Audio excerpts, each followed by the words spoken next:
रूप समाहित शील सजाई, पुत्र बधू गुण गुंफित पाई।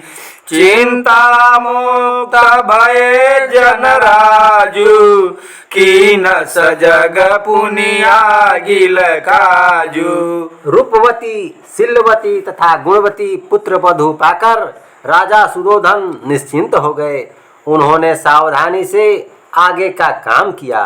तीन महल जुआ राज ही दीने, साज बाज सब साजित कीने। आतप लागी प्रथम परिवासु, जाड़ लगे जा जेठ मासु। उन्होंने युवराज को 3 महल बनवा कर दिए। उन महलों को सब साज सज्जाओं से सुसज्जित कर दिया।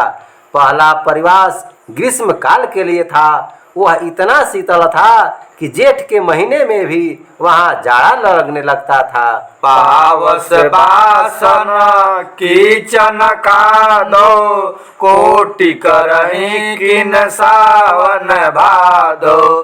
तीसर सौंद शिशर ऋतु लाने, जह बसी पूष माघ दंदाने।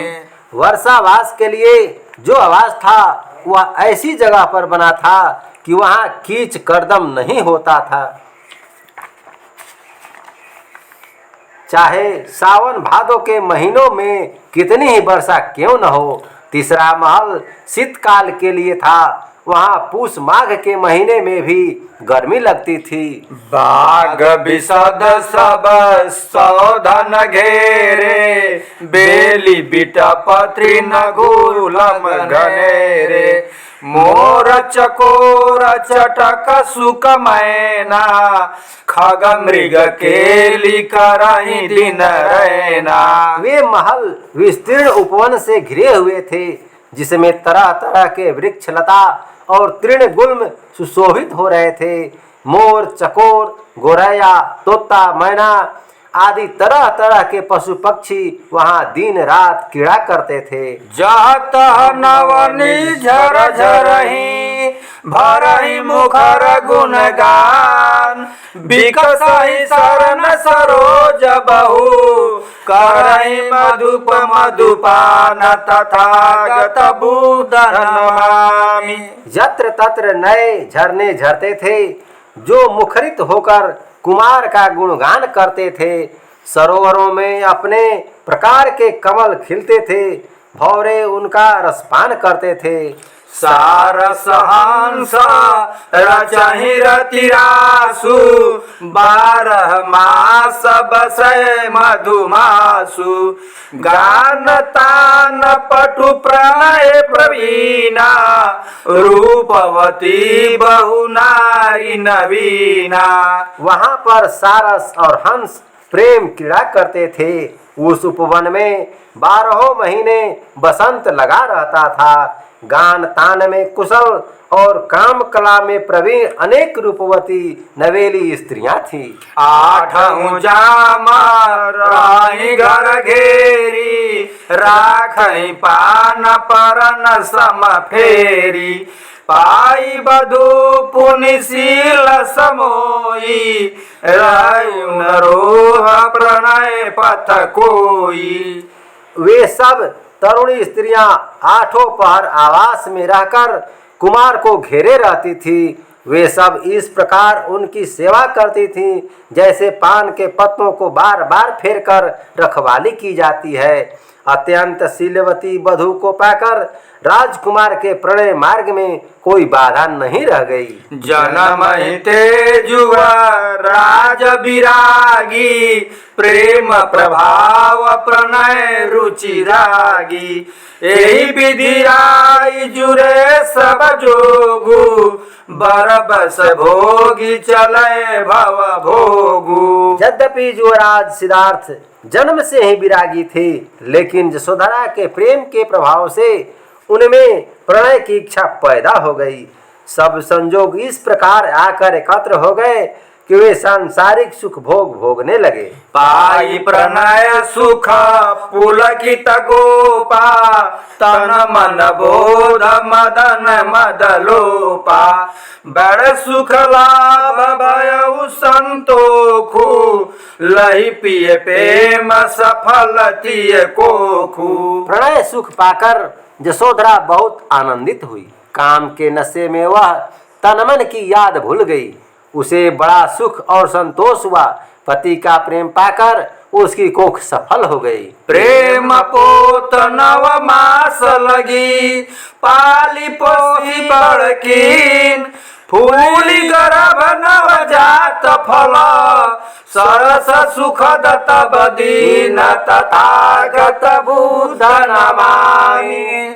प्रेम के पौधे को 9 महीने तक पाल पोसकर जब उसने बड़ा किया तो गर्भ रूपी फूल से नवजात रूपी सरस सुखद फल प्राप्त हुआ। भामन मोद भयउ भलनाति, ललक महीप लगायहि छाती। भयउ नयस सुख भयउ प्रसूना, उत्सव कीन हरसिहि दूना। नाती पैदा होने पर राजा सुदोधन के मन में बड़ा हर्ष हुआ। उन्होंने ललक कर उसे छाती से लगा लिया। ऐसा सुख उन्हें पुत्र पैदा होने पर भी नहीं हुआ था। उन्होंने हर्षित होकर उससे दूना उत्सव किया। भयउ सुखी सब राज समाजु, भय विषाद विकल जुअराजु। सीधि सो महित राहु बतावा, राहुल नाम नवल शिशु पावा। बच्चे के जन्म से पूरा राज परिवार प्रसन्न हुआ, लेकिन जो राज सिद्धार्थ विषाद से व्याकुल हो गए। उन्होंने उसे सिद्धि रूपी चंद्रमा के लिए राहु के समान बताया। इसीलिए उनका नाम राहुल रख दिया गया। सुख दुख लाभ हानि संसारु, निज निज दृष्टि कोन अनुसारु।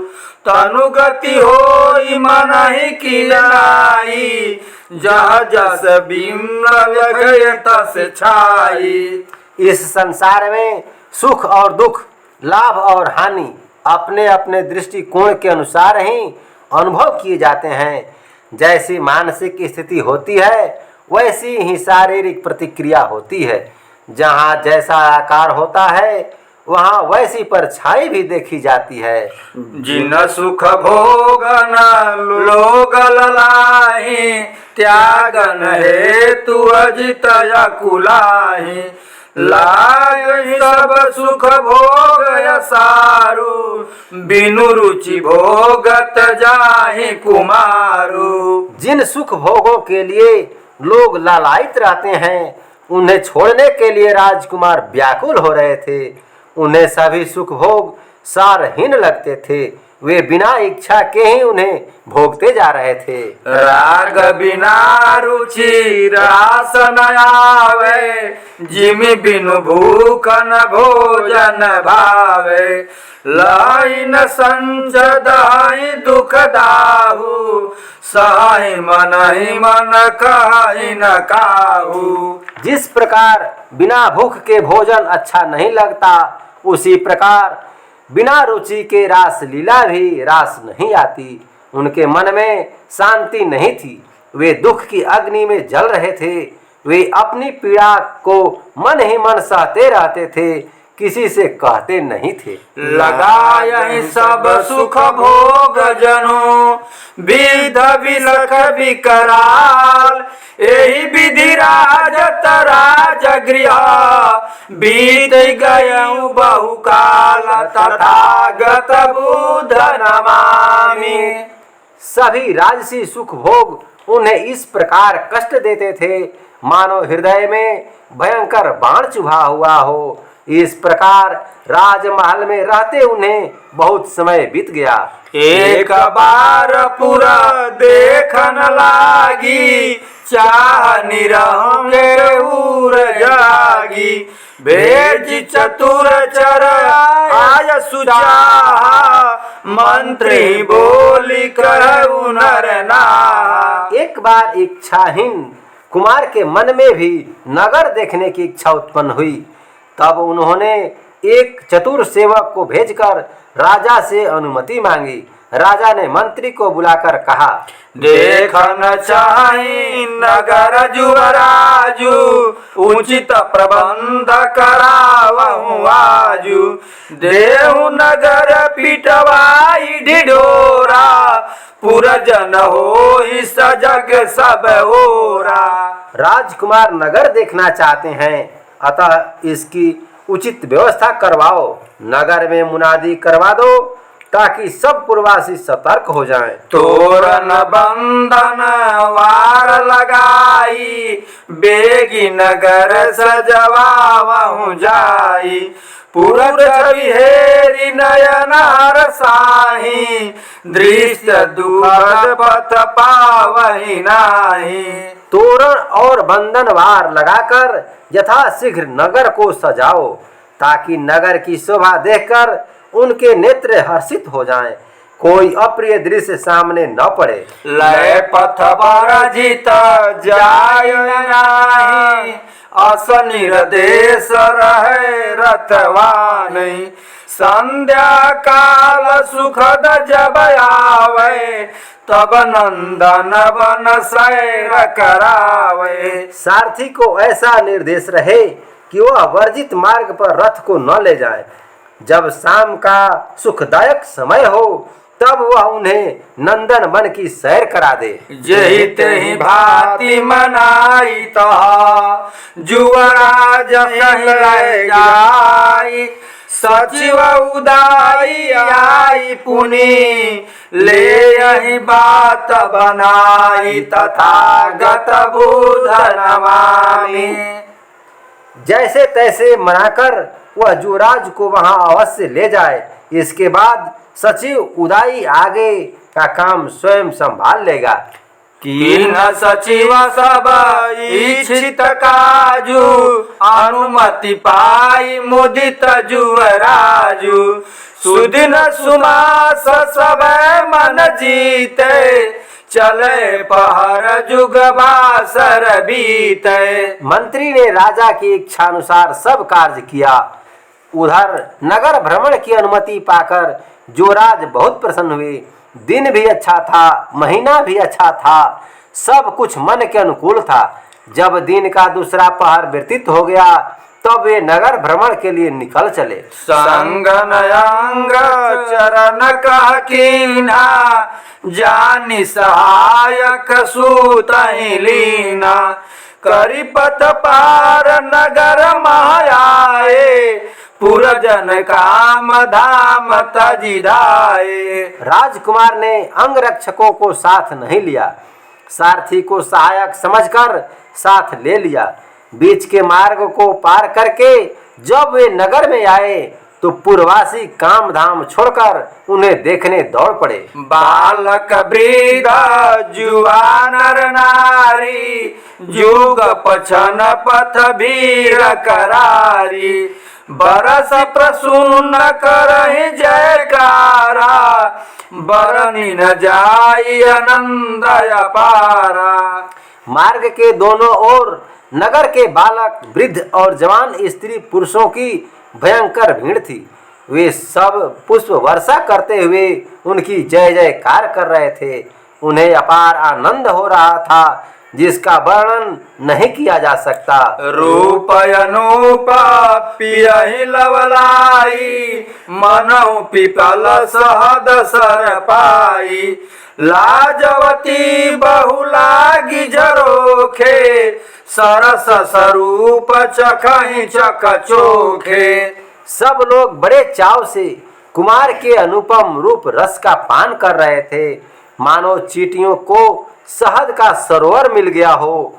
अनेक लज्जावती स्त्रियां जो बाहर आने में संकोच करती थी, अपने घरों के झरोखों में लगकर अपनी कटरीली आंखों से उनके रूप रस का पान कर रही थी। हेरी हेरी हरसाय सबा बदही रसीले बहन लोकयल लावण्य लखी सफल भय सखी नैन तथागत बुध नमामि।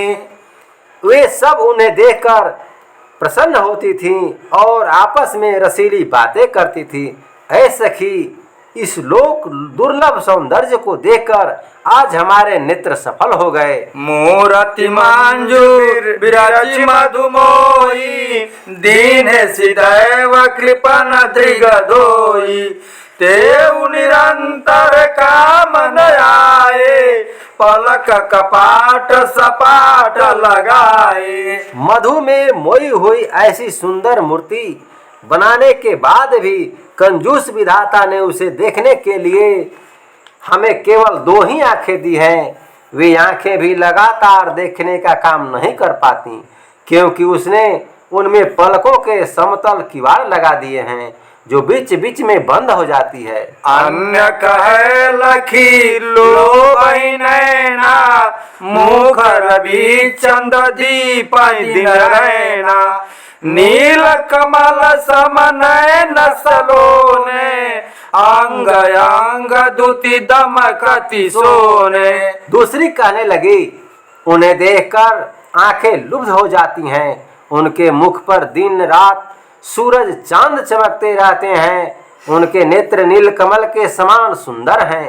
अंग अंग में सोने की कांति दमकती रहती है। देखी नगर छवि मुग्ध कुमारु स्वच्छ राज पद चिकन चारु विरचित भव्य भवन बहुखंडे केतु पातक उड़ई मद मंडे। नगर की शोभा देखकर राजकुमार मुग्ध हो गए। राजमार्ग बहुत स्वच्छ, चिकना और सुंदर था। दोनों ओर अनेक मंजिलों वाले सुंदर भवन बने हुए थे।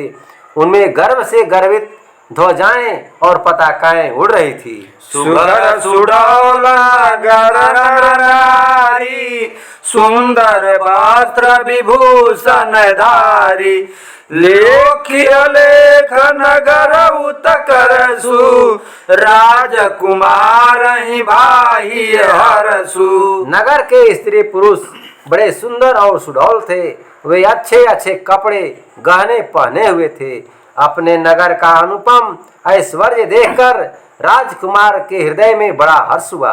तेज चलावत ताहि लखी निज कर बाग संहारी मंथर वेग बढ़ाई रथा चले राजपथ छारी तथागत बुध नमामि। छंदक को तेजी से रथ चलाते हुए देखकर राजकुमार ने बागडोर अपने हाथ में ले ली। वे रथ को धीमी चाल से बढ़ाते हुए राजमार्ग को छोड़कर चलने लगे। ऊबड़ खाबड़ साकरी खोरे उठत गिरत ले तहिरो रे घास फूल के छापर छाए बीच बीच कछु खबर बनाए। वहाँ की गलियां बहुत उबड़ खाबड़ और सकरी थी। रथ बार बार ऊपर नीचे उठता गिरता हुआ हिचकोले ले रहा था। गली के दोनों ओर घरों पर घास फूस के छप्पर छाए हुए थे। बीच बीच में कुछ खपरैल के मकान भी मिल जाते थे। तकूड़न के बहुडेरा लागी रहे दुर्गंध बसेरा ग्राम्य सुअर बहुगल मस भोजी निज रुचि खाद रहे तब खोजी। इधर उधर कूड़ों के बहुत से ढेर लगे हुए थे।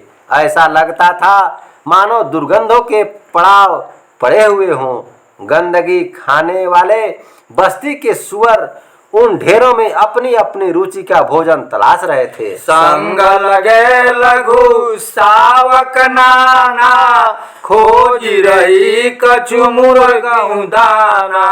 बीच बीच जमी रही कछु घासा, जाई चरही खर खचर पासा। वहीं पर कुछ मुर्गियां भी अपने चूजों को साथ में लगाए हुए दाना खोज रही थी। बीच बीच में कुछ घास भी उगी हुई थी। वहां जाकर कुछ गधे और खच्चर उसे चर रहे थे। नीरव नयन बदन बदरंगा, जीर्ण शीर्ण पट झंपित अंगा। छीन कलेवर पेट खलाए, खीन खरे जन दायहु बाए। गली के दोनों ओर निस्तेज आंखों वाले, बदरंग चेहरों वाले, दुर्बल शरीर वाले तथा पिचके हुए पेटों वाले लोग फटे चिथड़ों से अपने अंगों को ढके हुए उदास खड़े थे। द्रवित भयउ मन तिनहि बिलोकी, बोले राज सुवन रथ रोकी। बसन बीन बिरस तनु सूखे, मनहु महीनन के मर मुखे। उन्हें देखकर राजकुमार का मन दया से द्रवित हो उठा। वे अपना रथ रोककर सारथी से बोले, इनके पास शरीर को ठीक से ढकने के लिए कपड़े भी नहीं हैं। इनके शरीर नीरस और सूखे हुए हैं, मानो महीने के भूखे हैं। घास फूस के झोपरन, राई मलिन मन मारी। साई सतत दुख दर्द आई गवन नर नारी, तथागत बुध नमामि। ये घास फूस के झोपड़ों में मन मारकर उदास भाव से रहते हैं तथा निरंतर अनेक प्रकार के कष्ट झेलते हैं। हे सारथी, मुझे बताओ कि ये लोग कौन हैं? हे करुणेशा निवेद से सूता, नीच निपटे अधमय छूता। पूर्व जन्म अमित अघ कीन्हे, अंत जोनि जन्म विधि दीन्हे। सारथी ने निवेदन किया, हे करुणानिधि, ये अत्यंत नीच और अछूत हैं। पूर्व जन्मों में इन्होंने बहुत पाप किए थे, इसलिए विधाता ने इन्हें शूद्र जोनि में जन्म दिया है। दीनहीन सुख साधन सुने, निज कृत कर्म सहाय दुख दूने। बोले व्याघ्र कहु सत भाए, पूरब जन्म कितै न पाए। ये लोग बहुत दीनहीन हैं और सुख के सभी साधनों से वंचित हैं। अपने पूर्व जन्म के अपकर्मों के फलस्वरूप इन्हें इस जन्म में दूना दुख सहना पड़ रहा है। राजकुमार व्याकुल होकर पूछने लगे, सच सच बताओ कि इन्होंने पूर्व जन्म कहाँ पाए थे? ताय सकीना कवन अपकाजू, जेहि फल भोगी रहे अब आजू। करथवान निपट में मूढ़ा, राउर प्रश्न गहन अति गूढ़ा। वहां पर इन्होंने ऐसे कौन से अपकर्म किए थे जिनके फल अब आज भोग रहे हैं? सारथी ने कहा, मैं बिल्कुल ही मूर्ख हूँ। आपका यह प्रश्न अत्यंत जटिल और गंभीर है। ले जन्म जब बुध ही कोई, दे यथारथ उतर सोई। सो सुनी बोली सके कछु नाही, करहि विचार विकल मन माही। जब इस संसार में कोई बुध अवतार ले, तब वही आपके प्रश्न का यथार्थ उत्तर दे। उसकी बात सुनकर राजकुमार कुछ नहीं बोले। वे व्याकुल होकर अपने मन में विचार करते रहे। झंपित पलक कपाट दृगा, भय विचार विलीन। संभरी बढ़ायन पुनि, मार्ग पाई नवीन। तथागत बुध नमामि। अपनी आंखें बंद करके वे विचार विमग्न हो गए। फिर संभल कर उन्होंने एक नए मार्ग पर रथ बढ़ाया। रोकैया न चलत कछु आगे, एक जरठ का देख न लागे। वृद्ध भयउर मानव सूला, पूछी उठे मिका तर तूला। थोड़ी दूर आगे जाने पर राजकुमार ने रथ रोक दिया और एक वृद्ध को देखने लगे। उसकी दयनीय दशा को देखकर उनके हृदय में मानो कांटा चुभ गया। वे अत्यंत दुखी होकर पूछने लगे, पुरुष बिलाछन कोई जाहि बिलो की बिकल उरदाई। से तपरे के ही कारण केसु, दात नये कहूँ ता मुख देसु। हे सारथी, यह विचित्र आदमी कौन है जिसकी दयनीय दशा देखकर मेरा हृदय व्याकुल हो रहा है और मुझे बड़ा संताप हो रहा है। उसके सिर के बाल सफेद क्यों हो गए हैं? उसके मुख में तो एक भी दांत नहीं है। निपट बिरुआ बदन जनु झोरा, लार प्रवाहित ओठन कोरा। गलित शरीर पलत सब अंगा, छत्र दंड जनु जर जर जंगा। उसका मुख बहुत कुरूप है, मानो कोई झोला झूल रहा हो। उसके होठों के किनारों से लार बह रही है। उसके शरीर के सभी अंग जीर्ण शीर्ण हो गए हैं, मानो जंग से जर्जर छाते की डंडी हो। नस नस जानी परहि तनु ताने, हाड़ हाड़ सब देह लखाने। रकतन मांस मड़ी तनु खाला, जहत झुर्न के जंजाला। उसके शरीर की एक एक नस तनी हुई दिखाई देती है। देह की एक एक हड्डी साफ साफ दिखाई देती है। शरीर में रक्त मांस नहीं है, केवल खाल मढ़ी हुई है। यहाँ वहाँ झुर्रियों के जाल बिछे हुए हैं। सुनहु न टेरहु कान कछु, लखहि न नेरहु नैन। लड़खड़ाती जनु जीभ जड़ा, लटपटाई मुख मैन। तथागत बुद्ध नमामि। उसके कान लोगों के पुकारने पर भी कुछ नहीं सुन पाते। उसके नेत्र नजदीक की वस्तु भी नहीं देख पाते। उसकी जीभ बोलते समय लड़खड़ाती है और उसके बोल मुंह के भीतर ही लटपटा कर रह जाते हैं। गात प्रकंपित मूढ़ लाठी टेकी चलावत चोले। आँखि दसी तनु अतल समामी, रीढ़ लचकी भय कमर कमानी। उसका शरीर कांपता है और सिर भी डोलता है। वह लाठी टेक टेक कर शरीर को चलाता है। आंखें धसकर मानो पाताल में समा गई हो। रीढ़ लचक जाने से कमर कमान की तरह झुक गई है। मात प्रणत भुई लागन चाहे, मनहु शरण मही मांगन चाहे। कोई बात दह दुख दाहू, मोहि बतावहु हे रथवाहु। उसका सिर नीचे झुककर पृथ्वी को छूना चाहता है, मानो पृथ्वी से छिपने के लिए शरण मांग रहा है।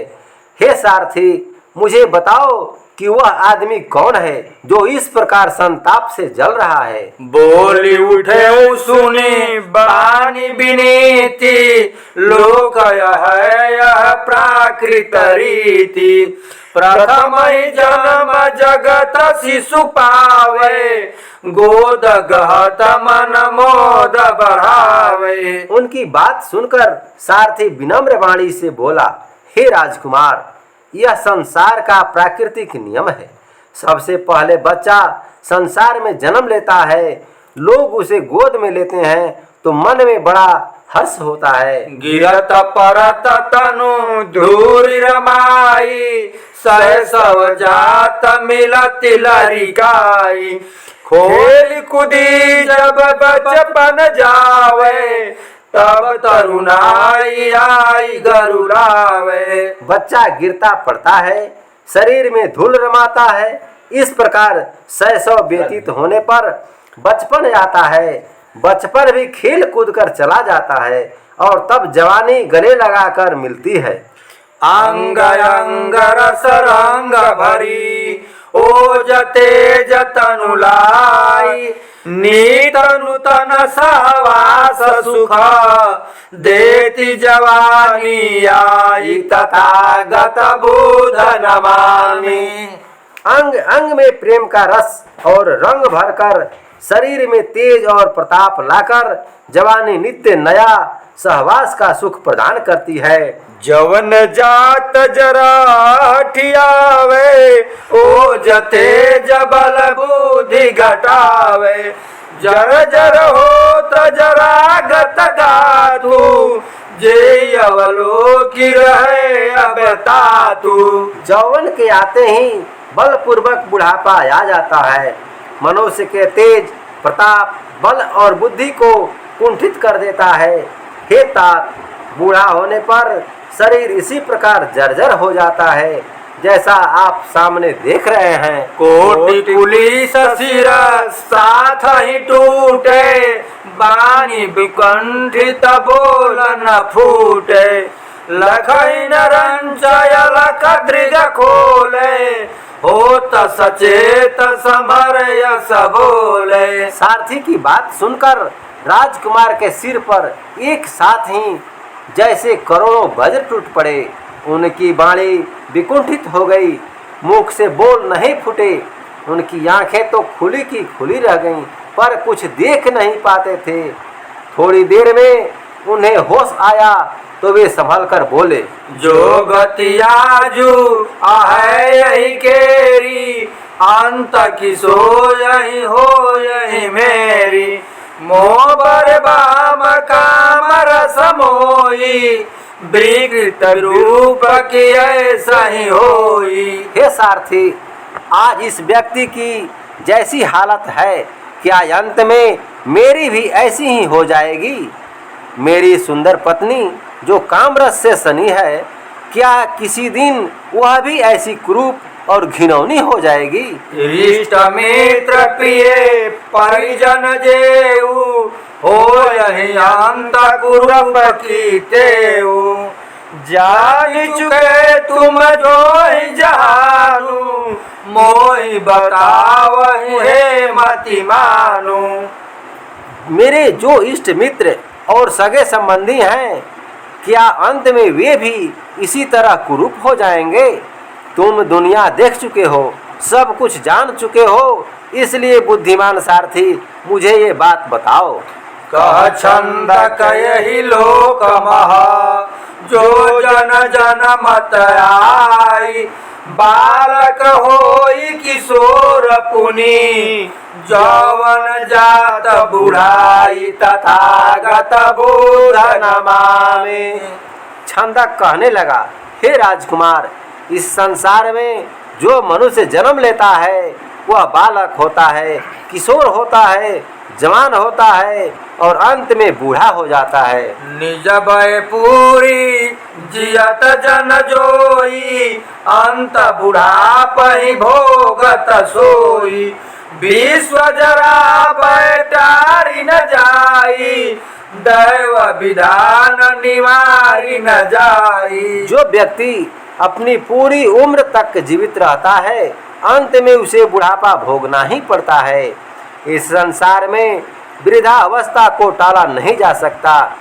विधाता का यही विधान है, इसका उल्लंघन नहीं किया जा सकता है। कह करुणे सा नयन भरी बारी, दैव विधान विपत्ति बड़ी भारी। कहूँ बिगोई न राखहु गोई, केहि विधि दूर जरा दुख होई। राजकुमार ने सजल नेत्रों से कहा, तब तो विधाता का विधान संसार के लिए बहुत बड़ी विपत्ति है। तुम मुझसे यह बात खोलकर बताओ कि वृद्धावस्था का दुख कैसे दूर किया जा सकता है। कहर अथवा जुगल कर जोरी, प्रश्न निगूढ़ जठर मति मोरी। ले जन्म जब बुध ही कोई, दे जथारथ उतर सोई। सारथी दोनों हाथ जोड़कर कहने लगा, आपका यह प्रश्न बहुत कठिन है और मेरी बुद्धि बहुत जड़ है। जब इस संसार में कोई बुद्ध अवतार ले, तभी वह इस प्रश्न का यथार्थ उत्तर दे। विकल विचार ही धीवर धीरा, मिले न उद्भवती वर तीरा। सारथ पद पुनि छंदक पावा, मंद बेग तब यान चलावा। बुद्धिमान और धैर्यवान राजकुमार सिद्धार्थ व्याकुल होकर इस विषय पर विचार करते रहे, पर वे संसार सागर का कोई आर पार नहीं पा रहे थे। छंदक को रथ हाँकने का काम फिर से मिल गया तो वह धीरे धीरे रथ चलाने लगा। बीच इंगित पाई पथ, सूतर रथ रोगी। पूछन लागे आर्त समा, रूप जनहि अवलोकी। तथागत बुध नमामि। बीच में ही संकेत पाकर सारथी ने रथ को रोक लिया। एक रोगी को सामने देखकर राजकुमार बेचैन होकर पूछने लगे, कंपित गात निहत जनु सीता, पीत बदन जनु पाक पपीता। उठी उठी बैठी बैठी पुनि जाई, पुनि पुनि ऐठी ऐठी रही जाई। हे सारथी, उस आदमी को देखो, उसका शरीर इस प्रकार कांप रहा है मानो यह शीत ज्वर से ग्रस्त हो। उसका मुख इस प्रकार पीला पड़ गया है मानो पका हुआ पपीता हो। यह बार बार उठता है और बैठ जाता है, बार बार ऐंठ ऐंठ कर रह जाता है। विध विहग समाहित उतलौटे, पानी पकारी पुनि पेट पलौटे। ओ कटकाखी कराहत पीरा, कौन है अतियात अधीरा। वह घायल पक्षी के समान इधर उधर लौटता है, फिर हाथ पकड़कर पेट को मसलता है, कांखते हुए वमन करता है और फिर पीड़ा से कराहता है। वह अत्यंत व्याकुल और दुखी व्यक्ति कौन है? शोक शूल उदर मायाई, ते कारण दुख दारुण लाई। रोग हजार नया जग माही, उदर शूल समसाल कनाही। सारथी ने कहा, उसके पेट में पीड़ा है, उसी के कारण वह भयंकर यंत्रणा पा रहा है। वैसे तो इस संसार में हजारों रोग हैं, पर उदर शूल के समान कष्टदायक कोई नहीं है। पीर प्रखर भो बरनी बखाने, जाके होई सोई जग जाने। बोली उठे सुनि विश्व विभूषण, जानी परे सब लोक सदूषण। पेट की तेज पीड़ा का वर्णन कौन कर सकता है? जिसको यह पीड़ा होती है वह उसकी तीव्रता को जानता है। उसकी बात सुनकर विश्व को विभूषित करने वाले राजकुमार सिद्धार्थ बोले, मुझे तो सारा संसार ही दोषपूर्ण जान पड़ता है। रोगग्रस्त जहि भांति सो, आज है दुख त्रस्त हो दहि भांति दुखा। कबहु की मैं रुजग्रस्त, तथागत बुध नमामि। हे सारथी, जिस प्रकार वह मनुष्य रोग से ग्रस्त होकर आज दुख से पीड़ित है, क्या उसी प्रकार किसी दिन मैं भी रोगग्रस्त होकर पीड़ित होऊंगा? बाम बाम रे परिजन जेते, होय सब रुजग्रस्त किते। बोला सूद सुनहु भगवंतु, रोग तब कह सालहियंतु। मेरे भाई, पत्नी तथा जो अनेक प्रिय परिजन हैं, क्या सब इसी प्रकार रोग से आक्रांत होंगे? सारथी बोला, हे भगवान, रोग तो अंत में सभी को कष्ट देते हैं। सबरुज बीज सरहि माहि, अबल बिलो की उपज उपराहि। ताते लोक कहि सब लोगु, निबल पड़े रहे छति रोगु। सब रोगों के बीज मनुष्य के शरीर में ही होते हैं। जब उसे कमजोर देखते हैं तो उत्पन्न होकर ऊपर आ जाते हैं। तभी तो लोग कहते हैं कि निर्बल पड़ेरू को 36 रोग घेरे रहते हैं। जहलगी जोहि जगत मह जाचा, रोग रहित जन कोई न बाचा। भोगित रोग ही के घर आए, जोग नीत निरोग न रहे। जहाँ तक मैंने संसार को जांच कर देखा है, यहाँ कोई मनुष्य नहीं बचा है जो पूर्ण रूप से निरोग हो। जो लोग सुख भोगी हैं वे तो रोग के घर ही हैं, पर जो जोगी हैं वे भी सदा निरोग नहीं रहते हैं। विकल भय सुनी छंदक बानी, मुरहि ते सब सृष्टि नसानी। के विधि लोक लय शुभ लाऊं, कौनहु रोग न लायै काहूं। छंदक की बात सुनकर राजकुमार व्याकुल होकर बोले, यह सारी सृष्टि जड़ से ही बिगड़ी हुई है। संसार को यह शुभ लाभ कैसे प्राप्त हो कि किसी को कोई रोग न सताए। तजहि नयादि व्याधि ते, बचहि सब मनुपूत। कछु उपचार विचार करी, बेगी बतावहु सूत तथागत बुद्ध नमामि। हे सारथी, तुम अपने मन में विचार करके कोई ऐसा उपाय बताओ कि संसार के सभी मनुष्य मानसिक और शारीरिक रोगों से पीड़ित न हो और उनसे सदैव बचे रहें। कह छंदक मैं निपट गमारू, सकौ बताई न कछौ पचारू। ले जन्म जब बुद्ध ही कोई, कछु पचार बतावै सोई। छंदक ने कहा, मैं तो बिल्कुल ही गंवार हूँ, कोई उपाय नहीं बता सकता। इस संसार में जब कोई बुद्ध जन्म धारण करे तो वही इसका उपाय बताएं। तीन विचार मगन पुनि पाई, दीन से छंदक यान बढ़ाई।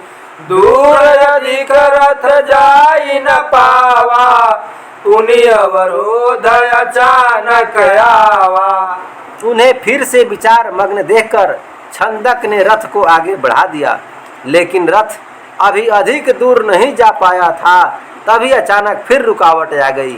दृश्य विचित्र निरखी चकराए, राजकुमार मारी न पाए।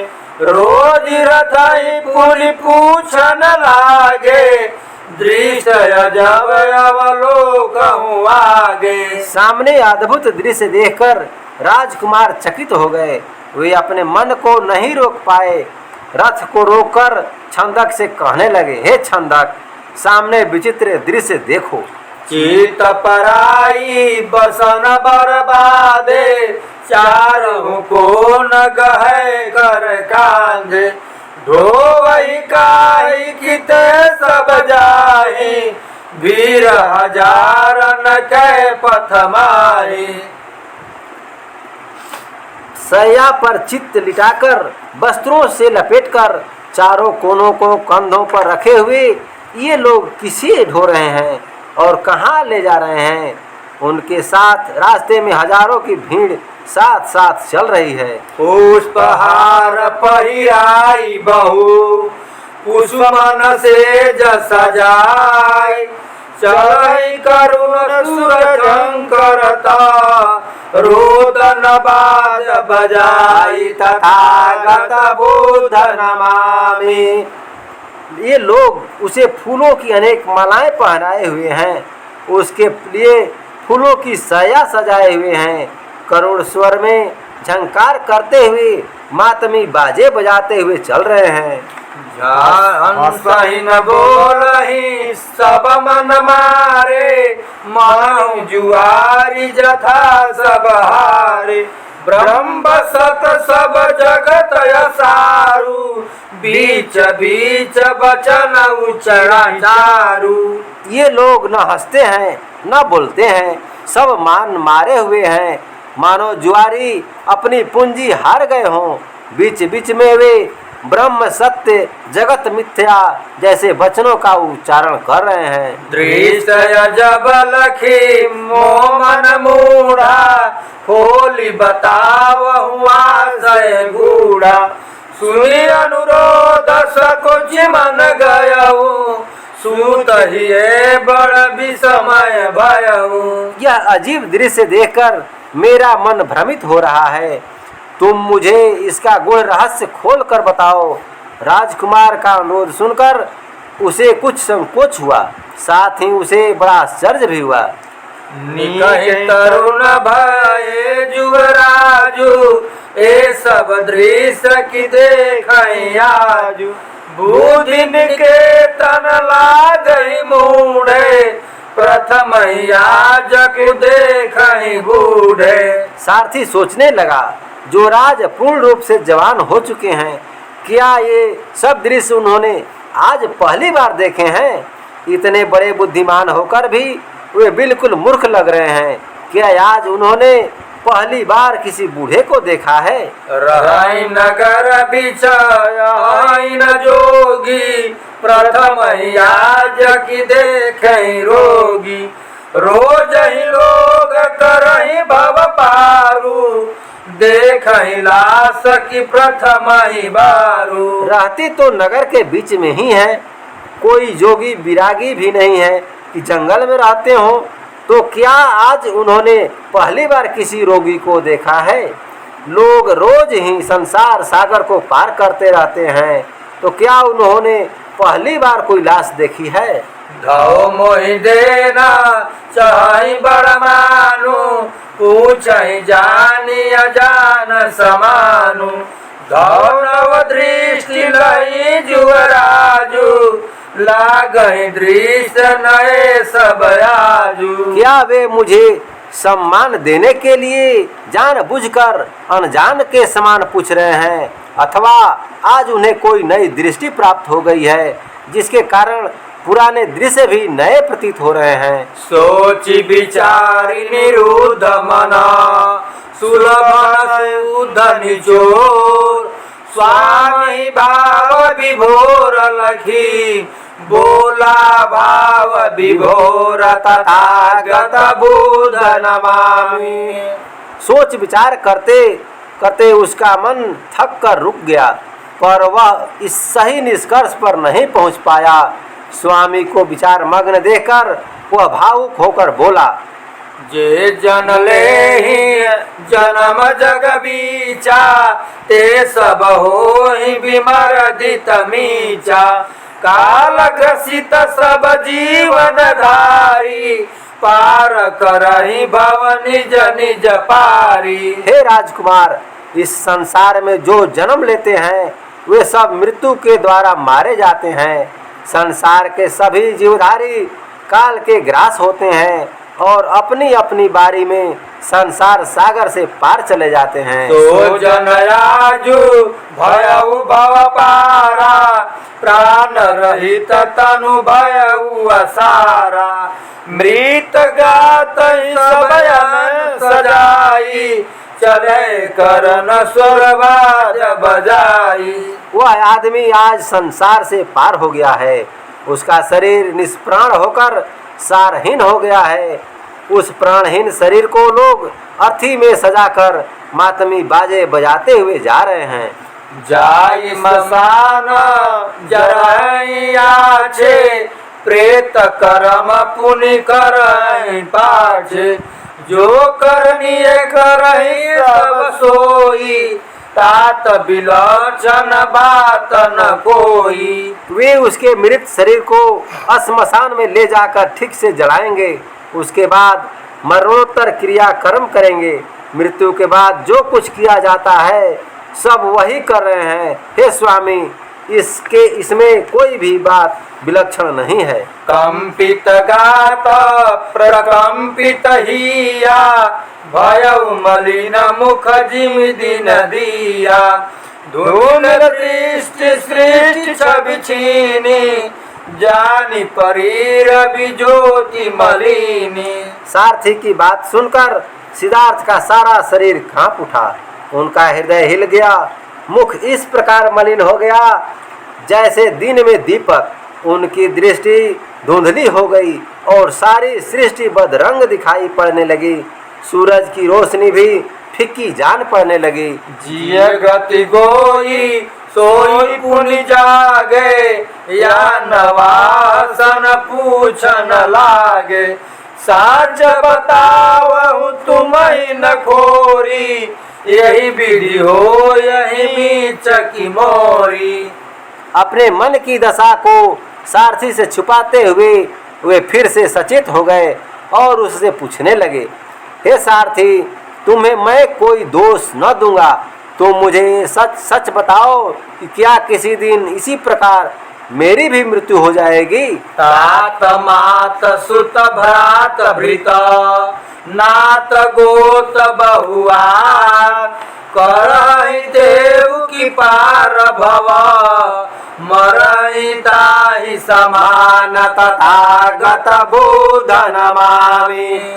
मेरे पिता, माता, पुत्र, भाई, भृत्य, सगे संबंधी, बंधु बांधव एवं अन्य सभी लोग क्या उसी के समान मरकर संसार से चले जाएंगे? कह छंद कसब जनमत साथु लावहि बाधि कफन निज माथु पूछत प्रश्न बताए बोरे मैं किमि कहूँ न मरहि रोरे। छंदक कहने लगा, हे राजकुमार, इस संसार में जन्म लेने के साथ ही लोग अपना अपना कफन अपने सिर पर बांध कर ले आते हैं। आपके प्रश्न का सही उत्तर तो एक पागल आदमी भी दे सकता है, फिर मैं कैसे कह दूं कि आप न मरेंगे? तात मात प्रिय परिजन नाना मरहि देव न बचैयाना दस मुख बाहु सहस तनुराचय को बाचहि जब तेउ न बाचे। आपके माता पिता एवं अनेक प्रिय परिजन भी मर जाएंगे तथा दूसरे भी नहीं बचेंगे। जिनके शरीर में 10 सिर और 1000 भुजाएं शोभायमान थी, जब वही नहीं बचे तो फिर कौन बचेगा? जनन मरण जग प्राकृत रीति साच बदत कछु मोहि न भीति बोले बोधि सत्व जग जोहि होत हिये बड़ विस्मय मोहि। जन्म और मृत्यु इस संसार का प्राकृतिक नियम है, सच बोलने में मुझे कोई डर नहीं है। बोधिसत्व बोले, हे छंदक, संसार को देखकर मुझे बड़ा आश्चर्य होता है। मरण मुख संसारा बलि पशु तूल चरत सुख चारा नासवान संसार मारू भंगुर भोग भवन जस बारू। सारा संसार काल के गाल में पड़ा हुआ है, फिर भी वह बलि पशु के समान सुख रूपी चारा चर रहा है। यह संसार नाशवान और सारहीन है। सांसारिक सुख भोगों का महल रेत के घर के समान क्षणभंगुर है। जर जर होता जरागत गातु घातक रोग करहि अपघातु संतत मीच फिरे मुख बाए घेरी चराचर जाति चबाए। वृद्धावस्था के आते ही मनुष्य का शरीर जीर्ण शीर्ण हो जाता है। मारक रोग कठोर प्रहार करते हैं। मृत्यु अपना मुख खोलकर निरंतर मर्राती है। वह चर अचर प्राणियों को घेर कर चबाती रहती है। ताके भोगु नखसी कमूढ़ लगावस लोगु रति सुख ले परे मुख मीचा तीन समूढ़ कवन जग बीचा। उस मृत्यु के रहते हुए जो लोग सांसारिक सुख भोगों में लीन रहते हैं वे मुझे सिर से पांव तक मूर्ख जान पड़ते हैं। जो काल के गाल में पड़े हुए संभोग सुख भोगते हैं उनके समान मूर्ख संसार में कौन है। नाचत काल कराल सिरा बाचत लोक न कोई। ताहि विसारी विलासरत मोह बिनु ढरी होई। तथागत बुध नमामि। भयंकर मृत्यु सिर पर नाच रही है। संसार में कोई भी उससे बच नहीं पाता। उसे भुलाकर कोई मोहांध व्यक्ति ही भोग विलास में लीन हो सकता है। लोक गड़े दुख कंडक गाढ़े पायहि संचन सो बिनु काढ़े। जानि परहु तुम वीर बहुता उचित उपाय बतावहु सूता। संसार में दुख रूपी कठोर कांटे चुभे हुए हैं, उन्हें निकाले बिना उसे चैन नहीं मिल सकता। हे सारथी, तुम बहुत बुद्धिमान जान पड़ते हो। संसार के दुखों को दूर करने का कोई उपाय बताओ। भयउ न रंजहु ताहि घमंडा मौसम विघ्न बामन गंडा। तुम जिज्ञासु करो नरस राते बीग जनाई पर उमैताते। अपनी प्रशंसा सुनकर छंदक को जरा भी घमंड नहीं हुआ। वह कहने लगा, मेरे जैसे बुद्धिमान तो यहाँ बामन गंडे मिल जाएंगे। हे राजकुमार, आपके मन में जानने की बड़ी इच्छा है और आप करुणा के रस से भरे हुए हैं, इसी से मैं आपको बुद्धिमान जान पड़ता हूँ। लोक नमो समय नारी विज्ञ बतायु विज्ञ नगारी। विषय गम्य गहन गंभीरा मैं मति मंद भ्रमहि मति धीरा। इस संसार में मेरे जैसा मूर्ख और अनाड़ी कहीं ढूंढने पर भी न मिलेगा। मुझे बुद्धिमान बताना तो बुद्धिमानों को गाली देने के समान है। हे राजकुमार, यह विषय बहुत अगम्य गूढ़ और गंभीर है। इसमें बड़े बड़े बुद्धिमान भ्रमित हो जाते हैं। मैं तो महामूर्ख ही हूँ। ले जन्म जब बुधहि कोई उचित उपाय बतावई सोई। लीन विचार भय मति मानु स्वेदन हाकि चले रथवानु। इस संसार में जब कोई बुद्ध ही अवतार ले तब वही दुखों से मुक्ति का उपाय बताए। उनकी बात सुनकर राजकुमार विचार मग्न हो गए। छंदक ने रथ आगे बढ़ा दिया। लघु बाटन पर भागीरथ बढ़ऊ राजपथ पाई। पूछन लागे प्रश्न पुनि पूरते बाहर आई। तथागत बुध नमामि। छोटी गलियों पर घूमने के बाद राजमार्ग पाकर रथ तेजी से आगे बढ़ा। नगर के बाहर जाने पर राजकुमार फिर प्रश्न पूछने लगे। कंपित केसा कपिल पटधारी चलत उबे नहीं छाचारी। आनन ओज प्रभात नु बरसै लोचन सौम्य सुधारस सरसै। जो हत जाहि सहज सुख लाई पौरुष पुंज पुरुष को आए। हे छंदक, पुरुषार्थ के पुंज के समान दिखाई पड़ने वाला वह पुरुष कौन है जो अपने केस मुड़वाए हैं, जो पित्त वस्त्र धारण किए हैं, जो अपनी इच्छा से विचरण करते हुए बिना जूतों के ही चल रहा है, जिसके मुख से तेज और शरीर से कांति बरस रही है, जिसके शांत नेत्रों में अमृत रस छलक रहा है तथा जिसे देखने से स्वाभाविक सुख प्राप्त होता है। रोगी न रथ चार सिपाछे मोरी बदन अवलोके सियाछे। जोई जगत गति सुमति प्रकाशी तजी घर बार भयउ सन्यासी। लाभ हानि सम सुख दुख जाने, मान अमान समान ही माने।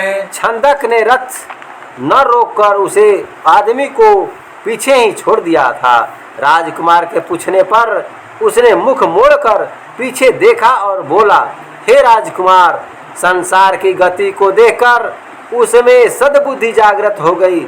अस्तु वह घर बार छोड़कर सन्यासी हो गया है। अब वह लाभ और हानि, सुख और दुख को एक समान ही समझता है। उसके लिए मान और अपमान भी एक बराबर हो चुके हैं। चिंतन मन करत समवेतु, जीवन तासु जगत ही हेतु। सूत बचन सुनि राजकुमारु, पाई गए मझधार ही पारू। अब वह एकाग्र चित्त से चिंतन मनन करता है। उसका सारा जीवन संसार के कल्याण के लिए समर्पित हो चुका है। सारथी के वचन सुनकर राजकुमार को मानो मझधार में डूबते हुए किनारा मिल गया। सुनि बैन प्रकाशक चैन भयो, जनु रह नहीं मैं रवि पाई गए। द्रुत छंदक संग सतसंग चढ़े, बन नंदन कानन आई गए। तरु बेली कुणारम केली विहंगम, बोल मनोरम भाई गए। लखी विक्रम सिंध दुआर करे, अनुचारी ये हरसाई गए। सारथी के प्रकाश देने वाले वचन सुनकर राजकुमार को बड़ी शांति मिली। अंधेरी रात में मानो सूर्योदय हो गया हो। छंदक के साथ रथ पर चढ़े हुए शीघ्र ही नंदन वन में आ गए। वहाँ वृक्ष लताएं, मृगों की क्रीड़ा तथा पक्षियों की सुंदर बोली उनके मन को बहुत अच्छी लगी। नंदन वन के मुख्य द्वार पर खड़े हुए अनुचर राजकुमार को देखकर हृदय से में हर्षित हो गए। अंग चरण के संग पुनि, सचिव उदाई आई। उमगी उतार सियानते, सादर बाहु बढ़ाई तथागत बुध नमामि। अंग रक्षकों के साथ सचिव उदाई ने आगे आकर हाथ बढ़ाते हुए आदर पूर्वक उन्हें रथ से उतारा।